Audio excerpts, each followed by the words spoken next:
Bon matin tout le monde, bienvenue dans On Jase de chasse de pêche de plein air avec moi-même, Steph Monette. J'espère que vous allez bien ce matin. Pas chaud, hein? Petit front froid matin qui est rentré, il faisait plus 1000 hier. Puis là, ben, matin, il fait pas moins 1000, là, mais c'est pas chaud. Un petit 14, bon, je dois être en bas de ça, peut-être 10 ce matin. Il faut mettre une petite laine, là.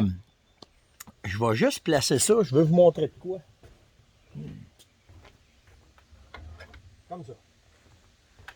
Vous allez voir de quoi, là. Pourquoi j'ai fait ça? Parce que juste... Je vais faire mon crayon, ça va être mieux. Juste là, un matin, il y avait une orignal. Mon gars est arrivé à 6h moins quart, c'était à la maison. Papa! Tu te lèves. Un matin, faites la grasse matinée, au lieu de me lever à 5h, je me suis levé à 6h moins quart. Puis, papa, il y a un orignal. Un orignal. C'est pareil, on n'avait jamais vu ça, là. On s'est ramassé 3 et 4 parce que mon autre grand de la BTB, il est en vacances. On s'est ramassé 3 et 4 en boxeur ici sur le balcon pour regarder l'orignal puis à regarder ça. C'est une belle femelle le matin qui a passé. C'est rare qu'ils viennent se mettre le nez en avant de la maison, mais là, le matin, on l'a regardé. Une belle femelle, en super santé, tout son poil d'été était poussé. Fait que, petit cadeau de ma nature le matin. Écoutez, hier, vous avez été une gang encore, c'est malade comment est-ce que je suis, à tous les jours, je suis sur le cul de voir comment est-ce qu'il y en a qui répondent, qui participent, qui m'envoient des vidéos, qui m'envoient des informations. Vraiment, vraiment sharp, la communauté On Jase, puis j'en reviens pas, là, c'est juste ça, c'est hallucinant. Je vais vous parler un peu de YouTube un matin, là. On va probablement faire de quoi avec ça, puis je vais avoir besoin de vous autres. Dans les questions, beaucoup de questions ce matin sur l'ours, parce qu'avec la récolte de mon ours, il y en a pas mal qui m'ont posé des questions, surtout sur tous ces phéromones, fait que je vais vous parler de ça. Beaucoup de réactions, c'est les ensemencements aussi, fait qu'on va jaser des ensemencements matin encore. Technique, en tout cas, plein d'affaires, là, plein de questions que je vais passer. Un en arrière de l'autre. Hey, 2 fois, j'ai mis la même question? Ah non, OK, c'est correct. Première affaire, ma job, tu sais, vous le savez, On Jase. Quand je vois des affaires qui sont intéressantes, des affaires qui vont être bonnes pour vous autres, ben j'essaye de vous le communiquer. Puis hier, j'ai tombé sur un super spécial de la quincaillerie Dante. Ceux qui ne connaissent pas la quincaillerie Dante, c'est une institution au Québec. C'est un des plus gros vendeurs d'armes au Canada. Puis un commerce vraiment particulier parce que c'est un commerce familial. Puis quand on dit quincaillerie Dante, ben un bar, c'est les armes, le stock de chasse. Puis l'autre bar, c'est tout le côté culinaire. Ceux qui ne savent pas c'est qui les Dante, c'est Rudy qui s'occupe du côté chasse, c'est le frère. Elena, l'autre côté, s'occupe du côté culinaire. Tout le stock de cuisine. Puis pour vous situer un peu, c'est qui eux autres, là, Stéphano, quand vous voyez Stéphano à la télévision, là, qui fait des émissions de cuisine, puis que là, il est rendu avec des sauces dans les magasins, puis ses boulettes, là, les boulettes. Vous avez une chance, là, il fait des boulettes pour mettre dans la sauce à spaghetti ou mettre dans une sauce tomate, sont hallucinantes. Au prix qu'ils vendent ça, ça vaut même pas la peine de les faire, ils sont vraiment bonnes, fait qu'ils sont reconnus pour des bonnes recettes culinaires italiennes. Fait que cette boutique-là, qui est située à Montréal, ben d'un bord, c'est la coquerie, puis l'autre bord, c'est la chasse, la pêche. Puis hier, j'ai reçu une infolette, puis ça m'a flabbergasté. Beaucoup de spéciaux sur Beretta, Benelli, Sacco. Si vous avez une chance, allez sur leur site ou appelez-les ou n'importe quoi. Mais la S20, il y avait une réduction quasiment, je me souviens pas, il me semble que c'est 150-200$. C'est Benelli aussi, ceux qui veulent des Beretta. Sur le A300, je me trompe, le 390, je me souviens pas trop, là, j'ai vu ça hier, puis je tabarouette, il faut que je dise ça. Fait que si vous avez une chance, allez voir les spéciaux ce matin chez Dante. Vraiment, vraiment intéressant si vous voulez avoir une arme à feu. Puis s'il y a d'autres spéciaux que je vois passer, puis qu'il y a de l'allure, parce que là, ça va commencer, hein. Ça a l'air de rien, là. Mais quand on arrive à la fin juin, comme là, puis que juillet embarque, puis août, là, les magasins reçoivent leur stock. Le stock d'automne commence à rentrer dans les magasins. Fait que là, c'est le temps si vous avez des achats à faire. Puis pensez pas Pensez pas parce que il y a moins de virus, qu'il y a moins de ci, que tout est rendu correct, ou que non. L'approvisionnement a été hyper difficile.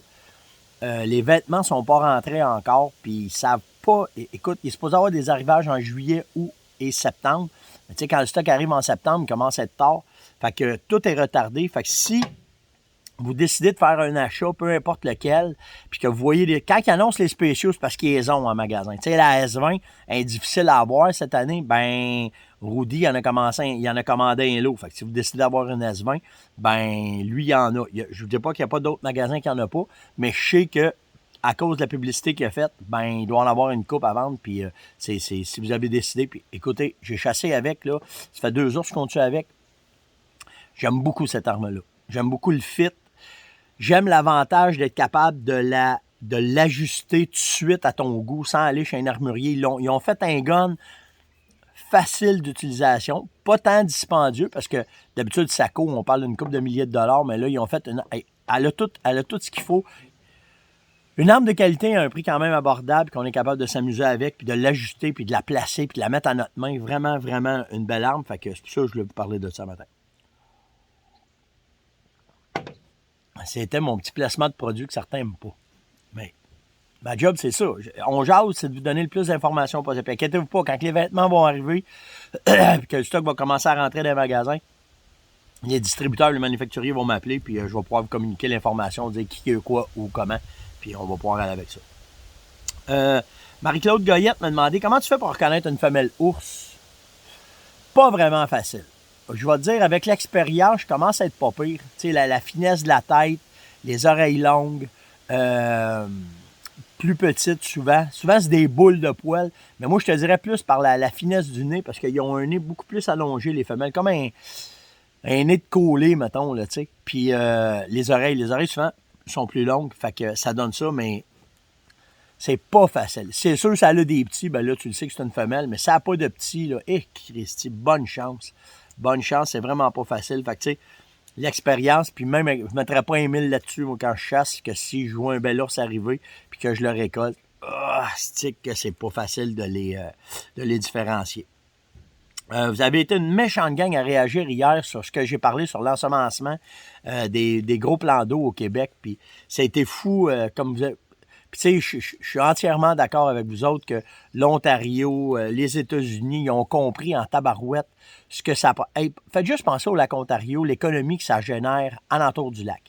Les campings, le gaz, les hôtels, les guides qui dépensent, les charters qui sont là, c'est hallucinant. Fait on pourrait avoir ça. Le Memphrey est un peu comme ça, malgré que le Memphrey il commence à mettre les accès aux plans d'eau difficiles.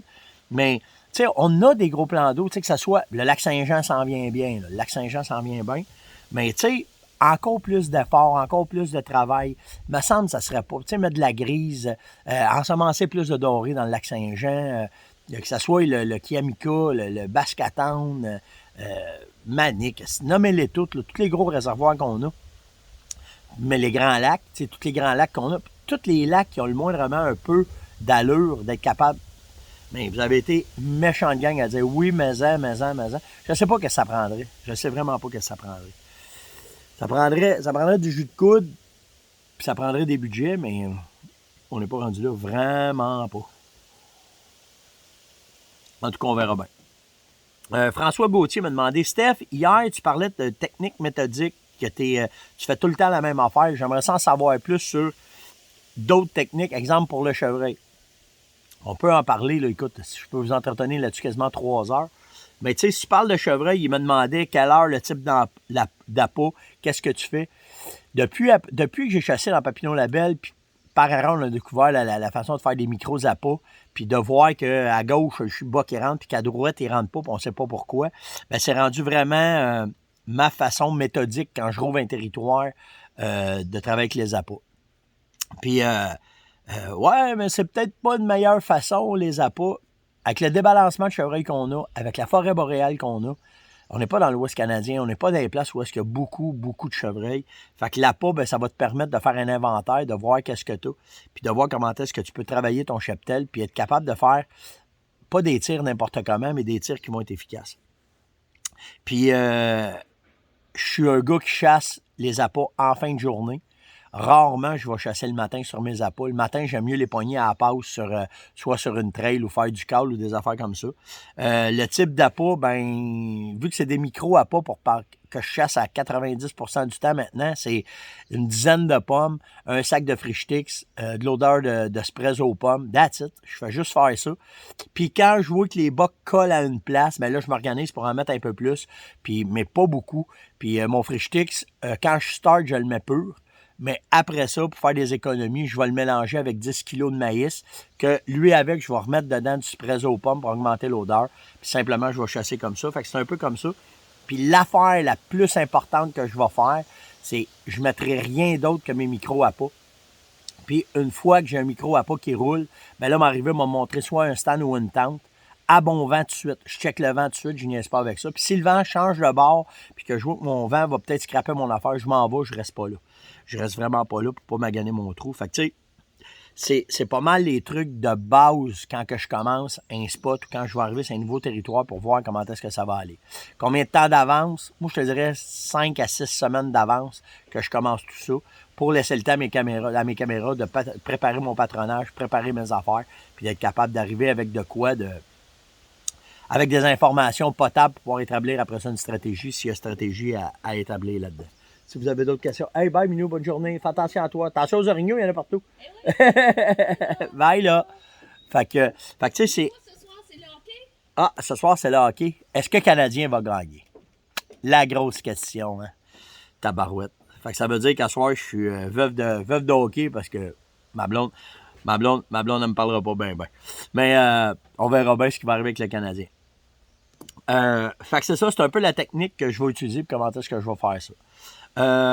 J'ai Nathalie Baker qui m'a parlé. Elle dit, Stéphane, elle dit, nous autres, on prépare toute notre viande. Puis elle dit que ce soit l'ours, le chevreuil, l'orignal, elle dit, je me chercherais un bon moulin à viande pour pouvoir faire ma viande. Qu'est-ce que tu me conseilles?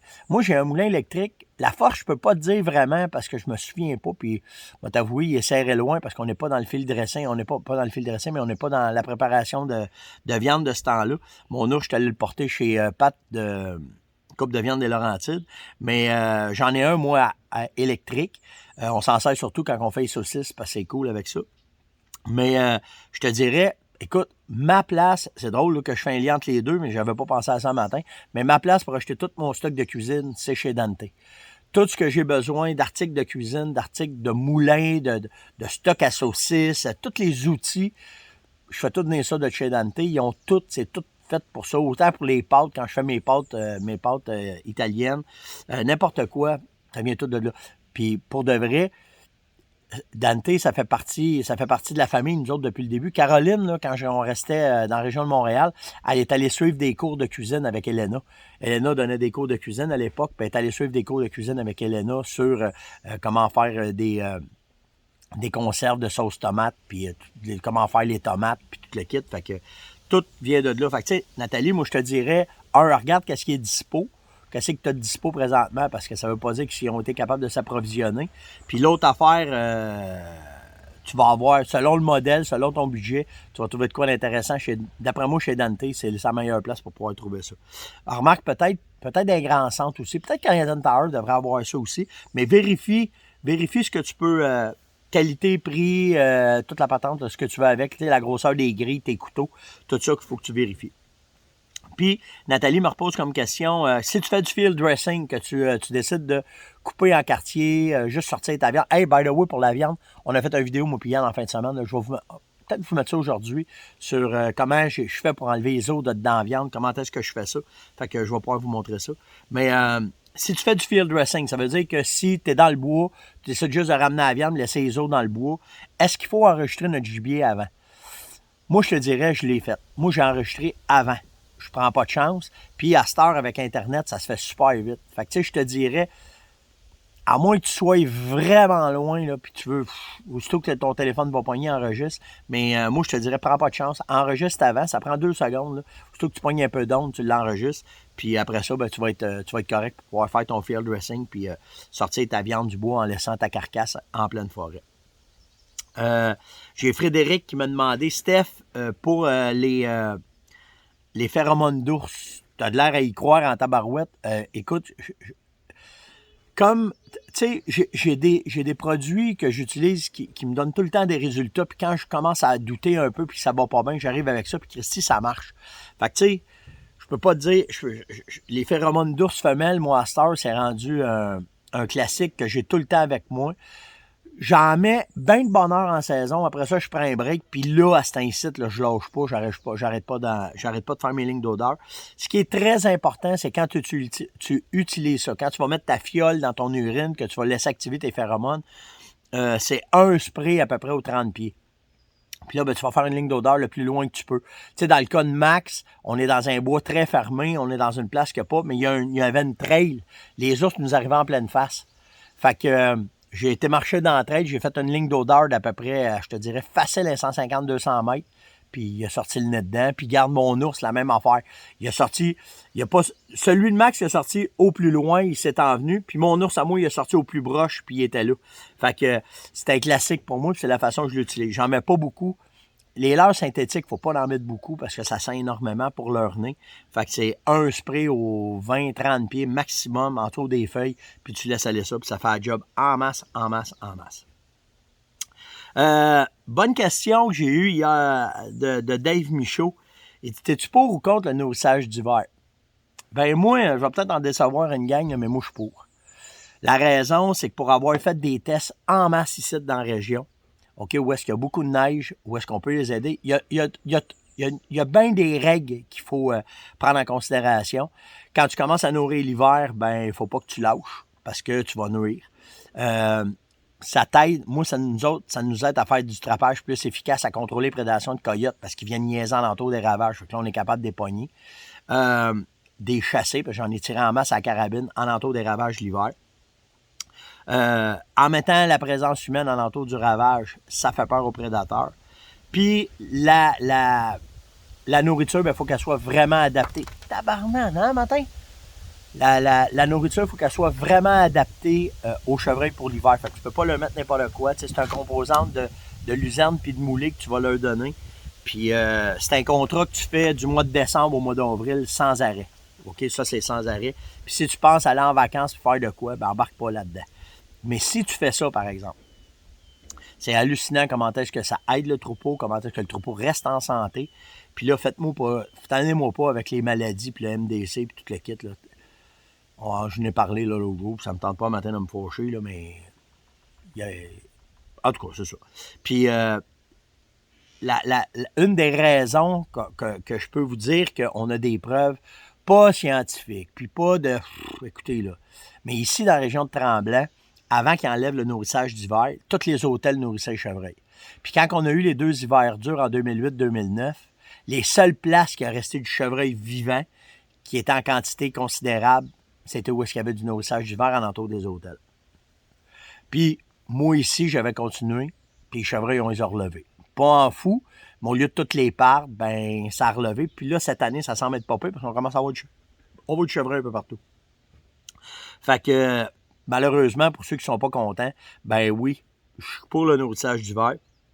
Bien fait, pas sur le bord des chemins. Tu sais, il y a toute une logique embarquée là-dedans, mais moi, que le gouvernement dirait ça coûte 15$, 20$ pour avoir un permis de nourrissage d'hiver, que tu suis les règles, que tu établis de quoi, au lieu de dire non, tu les aideras pas, tu vas les faire mourir. Il y a du monde, on n'est pas tous cabochons, là. Tu sais, si on établit une façon de bien les nourrir, de bien... Ouais, mais il faut que tu les laisses faire, ils vont se nourrir. Hey, hostie, il y a de la neige ici. Son plus gros ennemi au chevreuil, là, c'est pas le nourrissage d'hiver, hostie, c'est la neige. Fait que c'est pas compliqué à comprendre, ça, là. Ce qui fait le plus mal à un troupeau, OK, au Québec, c'est pas la prédation, c'est pas les chars, c'est pas la chasse, c'est pas le nourrissage, c'est la neige. Point à la ligne. Point à la ligne, c'est ça qui fait toute la différence pour le chevreuil. Fait que, pas bien compliqué à comprendre. Fait que quand il y a de la neige, ben qu'est-ce que tu fais? Nous autres, on rentre avec les souffleuses, on leur fait des trails pour baisser la neige, puis après ça, on va nourrir là-dedans, puis je te le dis, ils sortent pas des trails. Quand tu leur fais des belles trails en skidoo, là, ils restent dedans en esti parce qu'ils veulent pas aller en dehors. Fait que, tu sais, mais on connaît qui, nous autres, penser ça. Fait que, ça va faire plus que 30 ans que je nourris l'hiver. Fait que, puis j'ai pas trouvé de chevreuil mort, puis il y avait pas de bédaine gonflée, puis il avait pas fait parce que j'en nourris une coupe par année, ouais, c'est vrai. Ouais, j'ai un petit peu d'expérience là-dedans. Fait qu'en tout cas. Fait que Dave, moi, je suis pour ça. Mais en autant que c'est bien fait, puis ça, je suis bien conscient qu'il y a de l'éducation à faire. Mais si tu vas te chercher un permis, puis que les agents sont au courant, puis j'ai pas de problème à payer un tag, là, un permis de nourrissage d'hiver pour aider les chevreuils, c'est dans le but d'aider pour ma chasse. Là, fait que c'est pour ça. Hey, j'ai besoin de vous autres un matin. Si vous avez une chance, le On Jase va être sur YouTube. Puis on veut commencer à augmenter la communauté YouTube. La raison est simple, c'est que Facebook, des fois, nous bloque des vidéos, puis ils sont tannants. Puis sur YouTube, ben, ils nous donnent une certaine latitude. Comme la vidéo que je veux faire là, pour le field dressing, comment est-ce que j'enlève là, je suis pas mal sûr de me faire barrer par Facebook. Fait qu'on va le mettre sur YouTube. Ce que je vous demande, c'est, je veux augmenter ma communauté YouTube. Je veux être capable. YouTube me donne plus de latitude. Malgré qu'ils ont des filtres, ils ont des algorithmes qui barrent, mais j'ai plus de latitude avec YouTube. Puis le downloadage est beaucoup plus facile. Quand je vais downloader sur Facebook, des fois, ça prend des heures. En fin de semaine, vous avez vu, ça a pris 8 heures avant qu'il download. Tandis que sur YouTube, ça a passé tout de suite. Quand vous voyez un lien YouTube, là, c'est pour ça. La différence, c'est que malheureusement, Facebook et YouTube, c'est des compétiteurs, fait qu'ils nous voient moins. Facebook s'organise pour pas les partager comme ils devraient les partager, même si on met de l'argent dessus. Fait que je vous le dis à matin, je vous le demande à matin. Si vous avez une chance, quand vous allez voir la vidéo ce matin, cliquez sur le lien, vous allez me voir apparaître, ou allez sur la fermonnette, ça va être le lien YouTube du vidéo que je te préfère là. Puis, allez vous abonner à ma chaîne. Faites juste s'abonner, c'est tout. Ce que ça va faire, c'est qu'après ça, allez mettre un petit commentaire comme on fait avec Facebook. C'est bon, un thumbs up, un salut Steph, une tape dans le dos, un commentaire de n'importe quoi. Puis on va augmenter la communauté YouTube parce que j'ai des projets qui s'en viennent. Puis ça va être plus facile de les faire sur YouTube. Fait que je vous demande juste de faire ça. Puis je vais vous en parler pas mal souvent, de vous le rappeler. Fait que faites juste vous abonner à ma chaîne, c'est tout ce que vous avez à faire. Puis le reste, on va commencer. On est après travailler justement à monter des vidéos, à travailler des vidéos. Pour justement vous mettre le plus d'informations possible pour continuer style les On Jase sur le terrain. Fait que, on est quelle date? 23? Demain, on est le 23 juin. Hey, demain, c'est la dernière. Ça. On part à la chasse. Ça va être cool. Wow, j'ai hâte. Demain, en fin de semaine, on s'occupe d'Éric Labranche puis de Jen. On va essayer de le... J'ai pas la prétention de dire que je vais montrer chasser l'ours à Éric. Sauf que c'est juste drôle quand... Il y en a un de la gang qui a plus de... Ceux qui ne connaissent pas Éric, là, c'est Éric Labranche de JMS. C'est un de mes partners, c'est un de mes chums. Là. C'est de lui que vous voyez tout. C'est Monsieur Ours au Québec. C'est vraiment... C'est lui qui a développé le concept des débarres-tentes puis de nourrir les ours puis tout le kit. Là, Éric il en a fait une entreprise. Fait que un bon chum avec qui j'ai ben du fun à chasser. Fait que c'était l'On Jase de ce matin. Likez, partagez, invitez, surtout commentez. Puis si vous allez sur YouTube, s'il vous plaît, likez, abonnez-vous, commentez. J'ai besoin de vous autres là-dessus. Puis on continue. On va faire des concours même. Si vous m'encouragez, moi vous encouragez. On va trouver de quoi, là, je vais faire de quoi avec vous autres. Fait que passez une excellente journée. Faites attention à vous autres, puis on se parle demain. Ciao.